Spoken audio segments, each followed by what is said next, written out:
you'll only have that much of hand sewing to do if you wish, right? But for those who, if you can't do this next step, then from this point here, all you need to do is to turn this in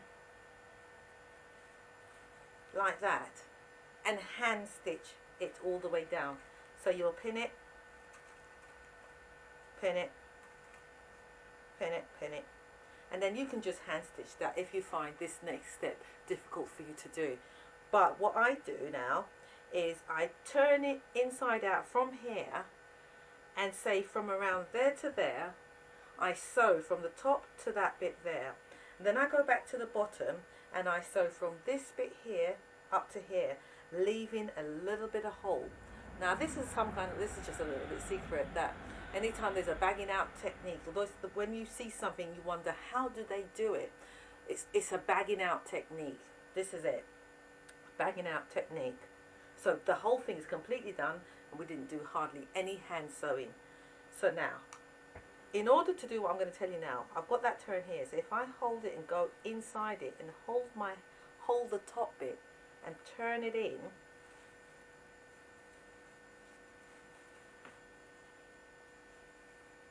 that's what I'm going to go and do.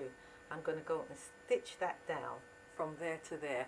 But I'm going to use this side because there's my guideline of the stitching mark that I did previously before.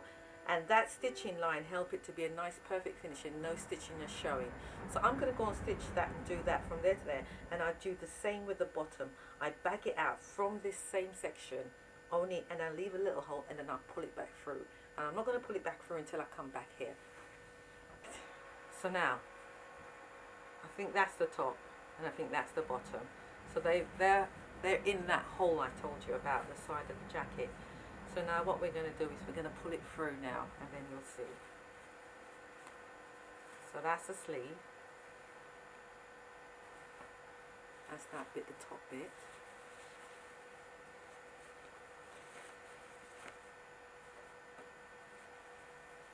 And that is, the thing about it is, it's so sharp at the bottom. Right, and there's the hole, and that's that little bit of stitching that you need to do by hand. Sometimes when I'm doing a whole lot of these stuff, that hole remains a hole, and it's well secure, so nothing's going to happen. By the time you press it, it's not even going to show that it's really there, and quite a lot of people don't know that it's there. Look at this.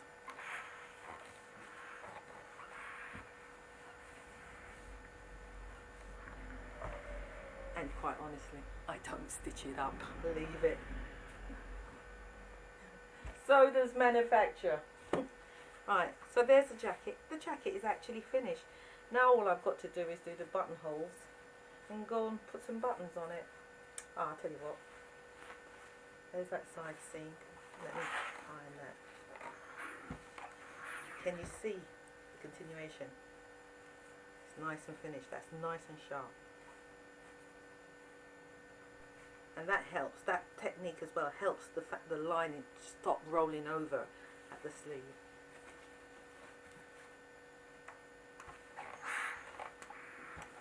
If you ever wonder how it was done, how sharp, now you know.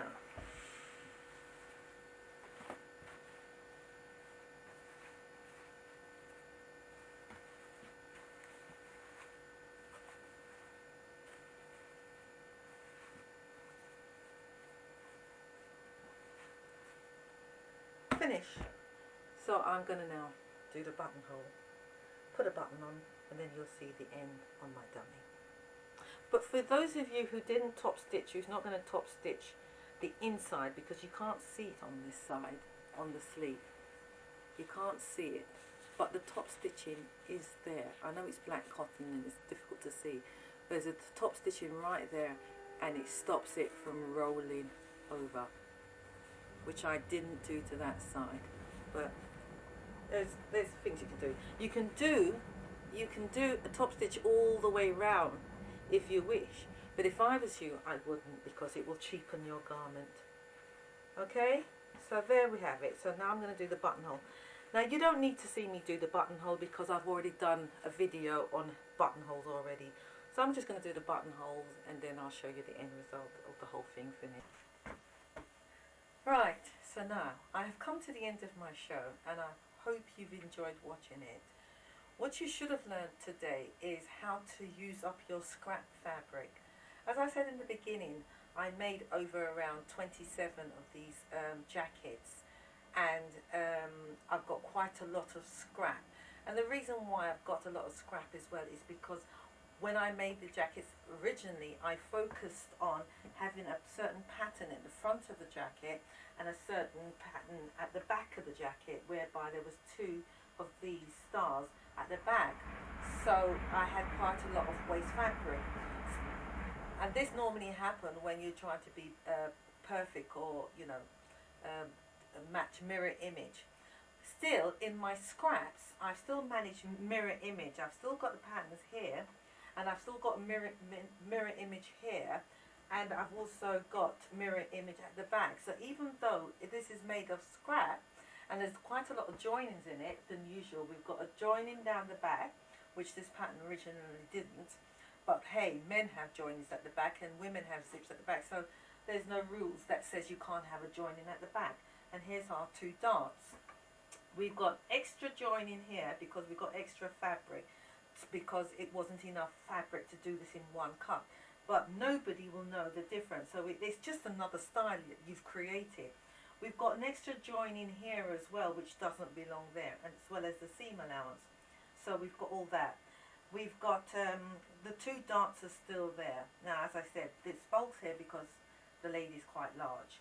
Now, what you should have learned today is how to join the side up, because doing this jacket was a bagging out technique. The majority of it, the only hand sewing that I did was putting the buttons on, and remember at the side we've got that opening. By the way, I didn't sew it with my hand. That opening is still there because it's finished. And that's it. So here we have the jacket. It's finished. And I hope you enjoyed today's lesson.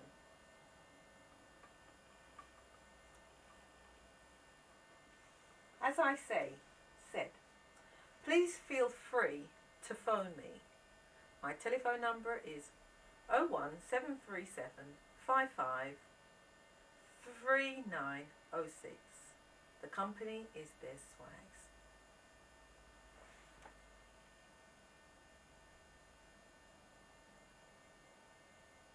I forgot to tell you, because I am a curtain lady actually. I make curtains, which you should all know by now. But my first love, or my first trade, was making garments for companies. Made all sorts, and then I turned to swags. As you can see behind me, there's some swags here hanging. So the next lesson that I'm going to do is swags, and then I'm going to show you how to make some tails. So I haven't got any videos of me making swags and tails, so I thought I'll do that for you. So I'll show you that.